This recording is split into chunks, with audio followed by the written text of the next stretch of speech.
Kozhikode medical college ആശുപത്രി മോർച്ചറിയിൽ നിന്ന് മൃതദേഹം വിട്ടുകിട്ടണമെങ്കിൽ കൈക്കൂലി നൽകണമെന്ന പരാതി. ഇതുമായി ബന്ധപ്പെട്ട് മോർച്ചറി ജീവനക്കാർക്കെതിരെ കക്കോടി സ്വദേശി മുഖ്യമന്ത്രിക്കും ജില്ലാ കളക്ടർക്കും പരാതി നൽകി.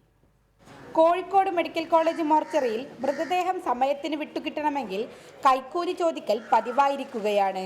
പോസ്റ്റ്മോർട്ടം കഴിഞ്ഞെത്തുന്ന ഉറ്റവരുടെ മൃതദേഹത്തിനായി ഹൃദയം പൊട്ടി കാത്തിരിക്കുന്നവരോടാണ് ജീവനക്കാരുടെ ഈ അതിക്രമം. ഇതിനെതിരെ പരാതി പറയാനേറെ ആളുണ്ടെങ്കിലും മനം തകർന്നിരിക്കുന്ന സാഹചര്യത്തിൽ ഇവർ ചോദിക്കുന്ന പണം നൽകി മടങ്ങുകയാണ് പലരും.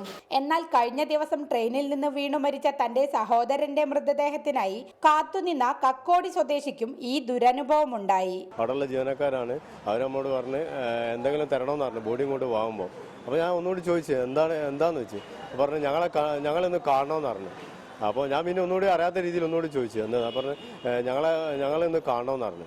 മൃതദേഹത്തിന് പോലും കൈക്കൂലി ചോദിക്കുന്നവർ കേരളത്തിന് തന്നെ അപമാനകരമാണെന്നാണ് ഹരീഷ് പറയുന്നത്. ഇതിനെതിരെ മുഖ്യമന്ത്രിക്കും ജില്ലാ കലക്ടർക്കും പരാതി നൽകിയിട്ടുണ്ട്. ജീവനക്കാരിങ്ങനെ കൈക്കൂലി വാങ്ങിക്കൊണ്ട് ബോഡി തരുമ്പോൾ കൈക്കൂലി വാങ്ങാന്ന് പറഞ്ഞാൽ ഒരു മോശം നമ്മളെ കേരളത്തിലെ സംസ്കാരത്തിന് യോജിക്കാത്ത ഒരു രീതിയിലുള്ളതാണ്. മുഖ്യമന്ത്രിക്ക്, വകുപ്പ് മന്ത്രിക്ക്, ആരോഗ്യമന്ത്രിക്ക്, കളക്ടർക്കൊക്കെ ഒരു പരാതി കൊടുത്തു. T K Sabeena, reporter, Kozhikode.